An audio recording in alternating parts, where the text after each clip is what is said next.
Yan ba yun, Noy? What's up, Komento people? Honda Click 125 na naman, oh. Oh, paano ba yan? May isang customer na naman tayo. Ang gagawin natin dito, linis panggilid. Paano nga? Tingnan natin yung odometer niya. Ito yung kanyang tinakbo. Yan, oh. 46,163. Let's go!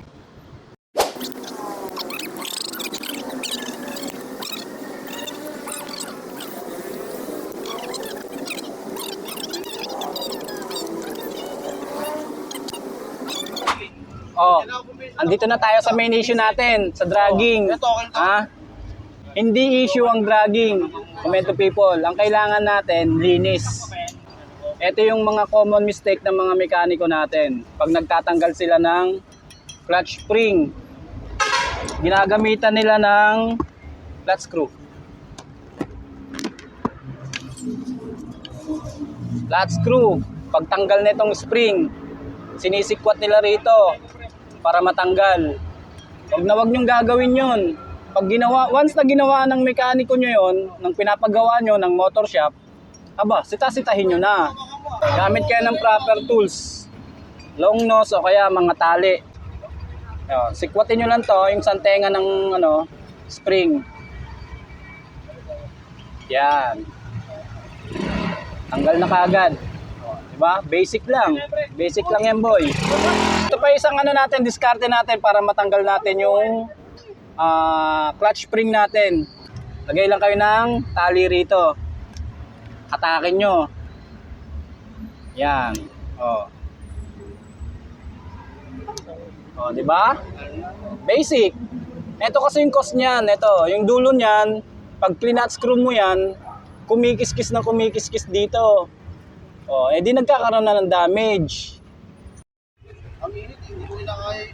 Main issue daw ang dragging, kalokohan. Linis lang po para matanggal ang dragging nyo. Ang dragging indikasyon yan para maglinis ka na, mag-maintenance ka na ng iyong CVT. Yan. Ito lang ang tanong ko. Nung paglabas sa kasa ng motor mo, may dragging ba? O, yan ang isang katanungan na dapat masagot mo sa iyong sarili. Yan. Kaya pag nagdadrag na kayo, nanginginig na, pag nag-arangkada, palinis nyo na po. Kasi kailangan nyo ng maintenance. Yan. Yan ang gap ng lining natin sa bell.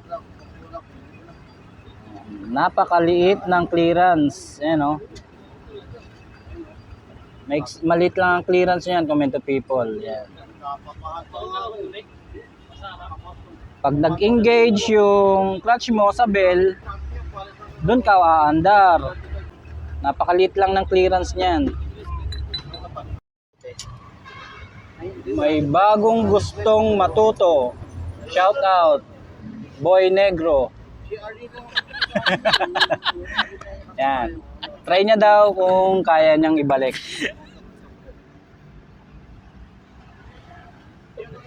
Yan pa. Oh, di ba?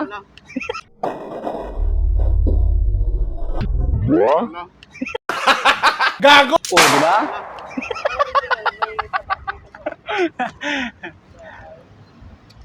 Yan yung mga gustong matuto. Kailangan maranasan muna. Oh, sandali lang. Ito ako sa SM. Isa lang na, oy.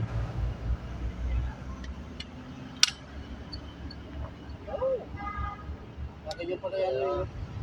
Masigit yan. Kahapon nga Pukul mo lang. May TMX ako pinaandar eh. Ako, wait, direct. Hindi, isang taon yung pinakagamit. Ganjak, nandito si Ganjak oh. Oh, saglit lang. Ganito ba talaga pagka nag-aaral ka pa lang, nasusugatan? Kahapon, may pinaandar ako. TMX Yan. 2.5. Di kayang kamay niya, no? Flat, yan, screw. Yan. Pa-flat kasi. Pa-flat. Flexing car wash mo, tuloy pa rin yun. Yan, pa ganyan. Baka ng diskarte. Katalipin mo. Yan, nadali mo ang diskarte. Tama, doon na. Yan, dyan ka na. Yan ang diskarte. Tapos diin mo ngayon. Gasa-gasa. Yun, dali. Hindi nga.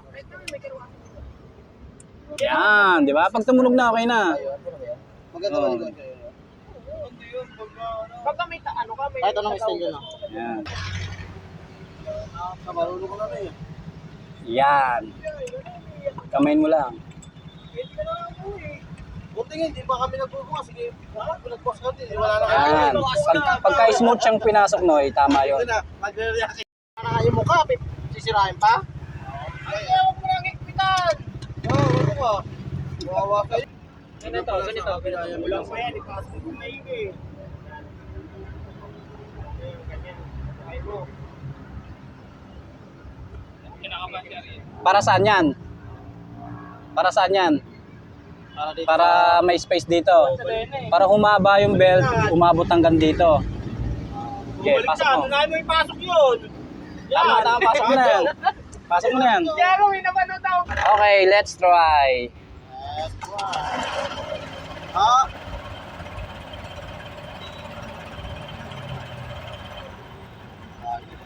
Sarap po. Saan ka pa? Buti nila, may tropa.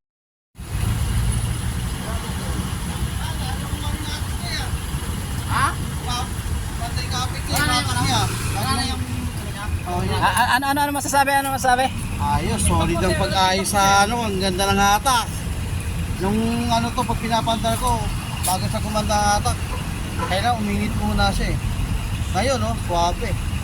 Parang kasing pogi ito. Ayawan na. Uwi na tayo! Ganda nga, tinan mo, no eh. Nagago na tayo. Kumanda ng hatak na. Oo, wala na. Oo, yan dati. Matay nga na yan, sinapag-uwi ko.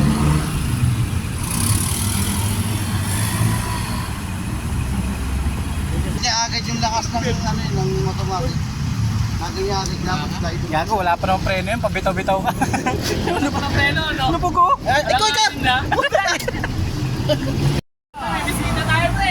Ter, may bisita ka, Ter, oh. Palagi mo lang dala ba? Di lumabig mga ulo nyo. Ter, may bisita ka, Ter, oh. Yun lang ang... May bisita ka, oh. Ay, lima. Bakso lang, saka lang. Ay. Thank you. Salamat.